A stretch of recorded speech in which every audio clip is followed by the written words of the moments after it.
Hello everyone and welcome to Honeyed Letters, a Christian channel dedicated to helping you grow in your faith.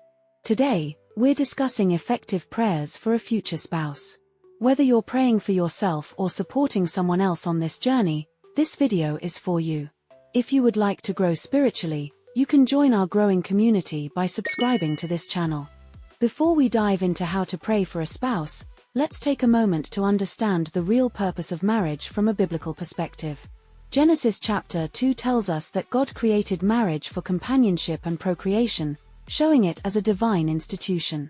Ecclesiastes 4 verse 9 emphasizes that two are better than one, while Ephesians 5 compares the relationship between a husband and wife to Christ and his church, illustrating marriage as a sacred bond of love, unity, and service. With this foundation in mind, let's first address how not to pray for a spouse, as this can hinder your relationship with God.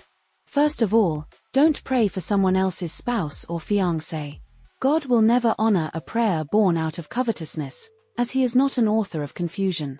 Praying for someone already committed to another is both unethical and sinful. Instead, pray for God to provide your own spouse. The Bible reminds us in 1 Timothy 6 verse 6, "Godliness with contentment is great gain." Next, don't pray for an unbeliever. No matter how attractive, wealthy, or kind they may seem, an unbeliever is not God's best for his children. 2 Corinthians 6 verses 14 to 18 warns us against being unequally yoked with unbelievers. Marrying an unbeliever can lead to spiritual compromise, just as Solomon's wives turned his heart from God. Thirdly, don't pray for someone who isn't interested. If someone has clearly expressed they're not interested, accept it with grace.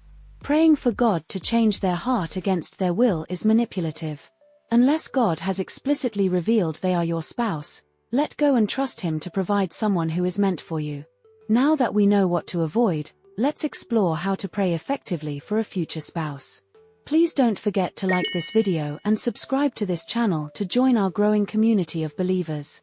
Start by asking God to refine and prepare you for marriage. Sometimes, the delays we face are opportunities for personal growth. Use this time to address any flaws or excesses that might hinder a healthy relationship. Cultivate a godly character by spending time in prayer, reading the Bible, serving in church, and practicing generosity. Seek feedback from trusted friends or mentors to identify areas where you can improve. Ask God to make you the kind of person your future spouse will need. This is more valuable than simply asking for someone who meets your preferences. Marriage is about selflessness and sacrifice, so allow God to shape you into someone ready to love and serve your future spouse. Next point is pray with faith and an abundant mindset. Hebrews 11 verse 6 reminds us, without faith, it is impossible to please him. When you pray, trust that God has an abundance of godly men and women available. Just as God reassured Elijah in 1 Kings 19 verse 18 that he had reserved 7,000 prophets who had not bowed to Baal, he has prepared someone for you. Reject fear and scarcity thinking, and instead approach God with confidence, believing he will exceed your expectations according to Ephesians 3 verse 20. Finally, surrender to God's will. While it's natural to have a list of qualities you desire in a spouse, always leave room for God's perfect plan. Proverbs 3 verses 5 to 6 advises us to trust in the Lord with all your heart and lean not on your own understanding. God knows your heart and your future better than you do. When Abraham's servant prayed for a wife for Isaac, he asked for specific virtues like kindness and hospitality. God not only answered but gave more than expected.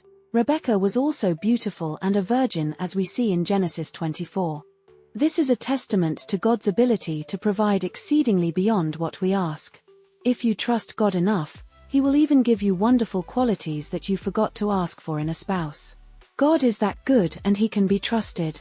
Praying for a spouse is not just about finding the right person, it's about becoming the right person and trusting God's timing and plan.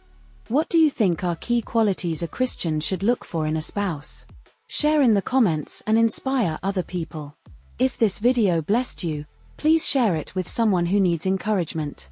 Don't forget to like, comment, and subscribe to join our growing community. Thank you for watching Honeyed Letters. See you next time and may God bless you in Jesus' name.